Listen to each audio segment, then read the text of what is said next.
Olá, meu nome é Amanda Durante, eu sou CEO da iGreen Energy e eu tô aqui com uma presença muito especial. É a Bárbara Rubim, ela é a vice-presidente da Solar, ela também é embaixadora da Toppen, que é a nossa parceira hoje ali nas distribuições, na geração compartilhada, na Conexão Green. E eu tô muito feliz de estar com você, Bárbara, porque realmente ela é minha inspiração. Além de todas essas coisas, ela é a nossa inspiração, uma pessoa assim incrível do setor solar. Obrigada, Bárbara. Amanda, eu que estou muito feliz de estar aqui, de ver o tanto que vocês conquistaram, tudo que vocês cresceram e, sobretudo, de ver como é que vocês têm conseguido se manter firme no propósito de vocês de transformar vidas. Sim. A partir da energia. Então, para mim é uma honra. E sobre, assim, né, gente, a liderança de uma mulher maravilhosa. Obrigada. Incrível, parabéns que bom. mesmo. Para quem não sabe, no início nós fizemos uma mentoria com a Bárbara, toda a família, a gente não tinha nada. Tinha um sonho. Tinha um sonho. Tinha um sonho. Tava na casa da avó e nós falamos, Bárbara, você ainda vai ouvir falar da gente. E nós estamos aqui juntos, então realmente eu fico muito feliz. Nós estamos conseguindo, e você falou transformar vidas, e essa é a nossa missão. A nossa missão é enriquecer vidas e impactar o mundo com a sustentabilidade. E nós estamos cumprindo isso. Mas a estrela aqui é ela, e eu quero fazer umas perguntas para ela. A primeira pergunta, Bárbara, é sobre o começo de tudo. Qual foi o momento da sua vida que você percebeu que é com energia limpa que eu quero mudar o mundo? Eu acho que tem tudo a ver com a missão de vocês de impactar vidas. Para quem não conhece a minha trajetória, durante muito tempo, eu fui voluntária e depois eu cheguei a trabalhar no Greenpeace, que é uma ONG. Que legal. E quando eu era voluntária lá, eu estava no finalzinho da faculdade de Direito. Eu já era voluntária deles há uns 5 anos e eles me convidaram para embarcar no navio. Olha! E aí eu fiquei 3 meses embarcada num navio do Greenpeace na região da Amazônia, demarcando terras indígenas. Gente. E eram terras de comunidades que são muito impactadas, estavam sendo muito impactadas pelas construções de grandes hidrelétricas na região.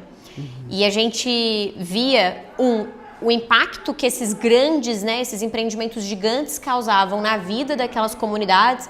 Por exemplo, não tinha mais peixe no rio. E eles viviam da pesca do peixe. E, ao mesmo tempo, aquelas comunidades que eram tão diretamente impactadas também não tinham energia. Nossa. Então, a energia, ela impactava a vida deles negativamente, mas ela não iluminava, digamos assim, a vida deles. Meu Deus. E aí, acho que isso foi um divisor de águas, assim, na minha história, para me fazer perceber que eu realmente queria trabalhar com uma energia que fosse não só renovável, mas também sustentável. Sim. Então, e pudesse chegar para as pessoas. Exatamente, chegar para as pessoas. Importante, muito bom, Bárbara, obrigada. E uma outra pergunta é como você se prepara emocionalmente, porque a gente sabe que as suas decisões, elas impactam a todos nós do setor elétrico. E eu quero saber como você se prepara, até emocionalmente também, para tomar essas decisões que vão impactar o setor do nosso país. Eu acho que sempre com muito estudo e sempre pensando muito no que a gente está, em como aquilo que a gente está propondo, em como aquilo que a gente vai levar para o Congresso Nacional, ou a gente vai lutar, pela aprovação, como é que aquilo vai se traduzir para a realidade de quem está lá no dia a dia. Então, eu sou advogada, então eu tenho um contato muito grande com os integradores, por exemplo, mas eu não sou uma integradora, mas eu acho que esse contato que eu tenho, seja pelas minhas redes sociais, seja pelos grupos de WhatsApp, eles permitem muito que a gente tenha noção do que está acontecendo, exatamente, da dor. Então, acho que a melhor forma de preparação, para mim, sempre tendo certeza de que aquela decisão está sendo tomada com o pé muito firme no chão. Nossa, muito bom. E é bom saber que você ouve a todos, Eu sei que você até reúne com distribuidora, mas também com os integradores, com quem está ali no campo. Então, quando a gente ouve, você ouve a todos, você consegue direcionar, A gente sabe que não é fácil, mas você tem feito um ótimo trabalho. Obrigada. E tem mudado a nossa vida mesmo. E se você pudesse descrever em 30 segundos, assim, rápido, o Brasil que você sonha para daqui a 10 anos com energia limpa. Eu acho que eu descreveria um país em que a gente tem, de fato, um acesso à energia elétrica renovável, sustentável e barata que seja democratizado. Tem um dado, Amanda, que para mim ele é muito impactante, que é a falta de pagamento da conta de luz é o maior motivo de negativação do nome do consumidor brasileiro no Serasa. E as pessoas não pagam a conta de luz porque ela é cara, gente. Assim, ela significa, numa família, por exemplo, de renda mais baixa, ela representa, muito, às vezes, mais de 30% do orçamento daquela família. Sim. Então, acho que se a gente pensa em futuro de energia, em sustentabilidade, a gente tem que pensar em conseguir, de fato, tornar a energia limpa uma realidade para todas essas famílias, não só para as famílias que podem efetivamente pagar para instalar um sistema no seu telhado. É o que eu falo muito. Eu tive uma reunião com o ministro há uns dias, junto com o Carlos Evangelista e os ministros, e ele disse que achava que o GD era para ricos. E eu falei para ele, não, mas a gente atende muito o pessoal com a renda mais baixa, né? Claro, a gente não consegue atender o que é classificado, né, na distribuidora como baixa renda, mas a gente consegue atender aqueles clientes que consomem 100 kWh. Então, esse é o nosso propósito. Muita gente não quer entrar nesse mercado, porque acha que vai ser difícil, eles não vão pagar a conta, mas a Iguinha, ela realmente está entrando nesse mercado, porque eu entendo que todos precisam ter esse acesso. É realmente essa democratização. Às vezes a pessoa não vai conseguir colocar uma placa solar, mas com a geração compartilhada eu consigo dar um desconto para ela, né? Então acho que isso é importante, a gente pensar em todos, né? E não simplesmente porque até essa questão que está tramitando, não sei qual que é a sua opinião sobre isso, de aumentar quem é baixa renda e aí outros vão pagar por essa conta. E entrando um pouco nisso, o que você acha disso que está tramitando? Acho que é uma proposta polêmica, né? Ela está dentro do tema da reforma do setor elétrico, que é um tema que a gente discute tem mais de uma década, como é que essa reforma vai acontecer ou não. E eu acho que ela é uma medida interessante, mas eu entendo que ela é uma medida incompleta, digamos assim, né? Porque hoje, por exemplo, e durante a pandemia, o governo, não sei se vocês vão lembrar disso, mas o governo deu uma medida de que o consumidor que deixasse de pagar a conta, se ele deixasse de pagar a conta, né, por 90 dias, ele não podia ter cortado, exatamente. E aí, mesmo lá naquela época, a gente já levava para o governo, né? Pô, por que ao invés de fazer essa medida que, bem ou mal, acaba estimulando a inadimplência também, a gente não trabalha uma forma de dar energia solar para esses consumidores e aí, de fato, não só reduzir o peso da conta de luz no bolso deles, mas dar a eles também um sentimento de empoderamento. Estou gerando. Né? Estou gerando, eu não estou só recebendo um subsídio do governo que muitas vezes eu nem sei o que significa, né? Assim, eu recebo uma informação, eu recebo uma capacitação. E aí, com essa nova proposta de tarifa social que zera a conta de luz dos consumidores de baixa renda até 80 kWh, eu entendo que a gente continua nessa mesma lógica, né? De só entre aspas, né, gente? Obviamente que é muito importante a gente trabalhar a questão, de novo, né, de uma tarifa módica, de uma universalização de acesso para além da rede chegar até a casa da pessoa. Mas por que não trabalhar também, de fato, uma inserção desse consumidor no universo de transição energética que a gente sempre fala, né? Sim. E muitas vezes tirar... Olha que poderoso seria o governo desenvolver uma política pública com energia solar, por exemplo, que tira aquela família do estigma de ser uma família, entre aspas, só de baixa renda que está recebendo um subsídio. Sim, isso é muito importante. Ele é fazer parte de algo que ele está gerando também, né? Exato. Esse é o ideal. Eu acredito que é isso que a gente pode ver há algum tempo no Brasil. E pensando nisso, né, nessa transição energética, como você vê a transição energética hoje no Brasil? O que você vê, como que está acontecendo, o que você pensa, o que vai ser? É uma revolução, né? Quando eu trabalhava no Greenpeace, a gente nem falava transição energética. O termo que a gente usava era revolução energética. É a revolução. Porque a gente falava assim, cara, não é só você fazer uma transição, parece que é uma coisa suave, Vai né? mudar. Exato, é uma coisa assim, não, a gente vai revolucionar a forma como a energia é gerada e consumida e mesmo paga dentro do nosso país.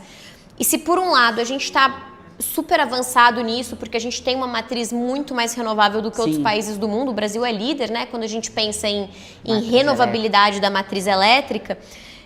Por outro lado, é um processo que ainda está muito embrionário. Então, assim, a gente ainda vai ver o mercado se transformar, ainda tem muito espaço no mercado, ainda tem muito consumidor que precisa ter acesso a essa transição energética. E aí, Amanda, eu estou contando com vocês para esses consumidores, viu? Para levar a transição energética para casa e para o comércio desses consumidores. É isso que eu ia te perguntar. Como você vê a iGreen nisso? Porque nós que somos da iGreen, fundadores da iGreen, nós vemos um papel importantíssimo, né? A gente fala que nós estamos realmente liderando, levando o acesso a muitas, né? Querendo ou não, hoje nós temos captados, né, pela iGreen 170 mil consumidores, né, que nós conseguimos colocar ali na geração compartilhada. Então, acredito muito que nós estamos fazendo parte dessa mudança, mas eu queria que você, o que você vê, como você vê a iGreen nesse papel? Eu não acho que vocês estão fazendo parte dessa mudança, mano. Eu acho que vocês estão puxando essa mudança. Gente, vocês estão vendo isso, né? Vocês estão vendo. E eu acho que o papel que vocês têm feito é um papel... E eu tô dizendo, assim, de coração muito aberto, porque você é muito humilde em dizer que foi muito recente, quando de fato eu conheci melhor, né, assim, o que vocês estão fazendo hoje, como é que vocês estão trabalhando, o que vocês estão levando de fato para a vida das pessoas. Eu acho que é muito legal ver, porque assim... Existem outras empresas que trabalham com o modelo de geração compartilhada. Sim. Mas eu não conheço empresas que trabalham com um propósito tão grande de fazer o bem dos dois lados. Sim. Né? De gerar riqueza para o consumidor que está economizando e gerar riqueza para o vendedor, exatamente. Né? Para quem está lá, para quem se associou, para quem tornou de fato um licenciado para trabalhar com vocês e transformar a vida dos dois lados. Então, eu acho que o grande diferencial que vocês têm feito é isso, né? E eu acho que isso eu sinto que isso é muito genuíno, porque toda vez que você me conta mais um pedaço da história de vocês, eu arrepio. Então, acho que o efeito é esse, mas o dever de casa ainda é muito grande, né? Assim, são 170 mil consumidores. Gente, temos mais de 94 milhões, né, de unidades consumidoras que estão aptas a se tornarem clientes. Sim. Então, assim, é um oceano azul gigantesco. Sim, né? Gigantesco. E acho que vocês têm a faca e o queijo na mão, até pela capilaridade de vocês, de terem, né, licenciados no Brasil inteiro, para conseguir, de fato, chegar nessas pessoas que a maior parte das empresas não chega e não quer chegar. A gente tem até uma história engraçada, Bárbara, você falando assim, realmente, obrigada por ter falado isso, porque é realmente genuíno. Esse é o nosso propósito. Quando a gente fala de enriquecer vidas, nós queremos mesmo transformar tanto a vida do cliente, porque eu acredito que ele economizando, ele pode enriquecer, e não somente em dinheiro, mas trazendo um acesso a ele, né? A gente também dá desconto nas farmácias, então eu trago um acesso para o senhorzinho que está ali e não conseguia comprar o genérico dele na farmácia, enfim, de todos, e os nossos licenciados. Tem até uma história muito engraçada que a gente hoje pede biometria do cliente para comprovar que é o cliente mesmo, né? Para que ninguém faça nada errado. E teve um licenciado nosso que colocou uma banca na praça de uma cidadezinha do interior e colocou "economize já" na sua conta. E fez uma filinha que ele falou que parecia a filinha do INSS. E tava a filinha lá. E aí chegou um senhorzinho e ele explicou: olha, você vai receber esse boleto, você vai pagar o da distribuidora e vai pagar o nosso com desconto, você vai economizar. E explicou tudo para ele, o senhorzinho interessou, porque eles já iam com a continha na mão. E foi fazer o cadastro dele. Quando ele foi assinar, o senhorzinho falou: não, tem que tirar foto. Ele: não, mas é só biometria, tá tudo certo. O senhorzinho parou, foi pra casa dele, tomou banho, voltou com a camisa, e tirou. A gente tem essa biometria salva aqui, porque a gente falou: meu Deus, e todo arrumadinho pra tirar a foto, porque é realmente importante. Então, é o que a gente fala, cara, as pessoas não vão conseguir chegar nesse senhorzinho e não vão ter alguém para explicar. essa é a importância dos nossos licenciados. E já pegando esse gancho, eu queria que você desse um recado para os nossos licenciados, porque tem muitos começando e eles são empreendedores, porque eles adquiriram uma licença, eles são empreendedores, eles ganham recorrente, né? Nós temos as nossas viagens, carros que nós entregamos. Mas eles são empreendedores, estão ali no dia a dia, no sol, a gente vê até o crachá deles é até, se você olhar o crachá dos nossos licenciados, o crachá é até borrado, de que tanto até descorado, sol, assim, né?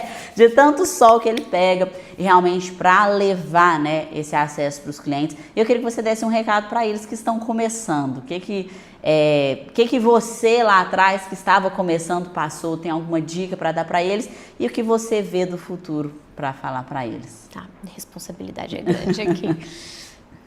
Eu acho que a dica número 1 que eu deixaria para vocês é o passo mais importante você já tomou, que é de fato decidir começar e decidir caminhar nessa jornada que é construir o seu futuro dentro do setor elétrico.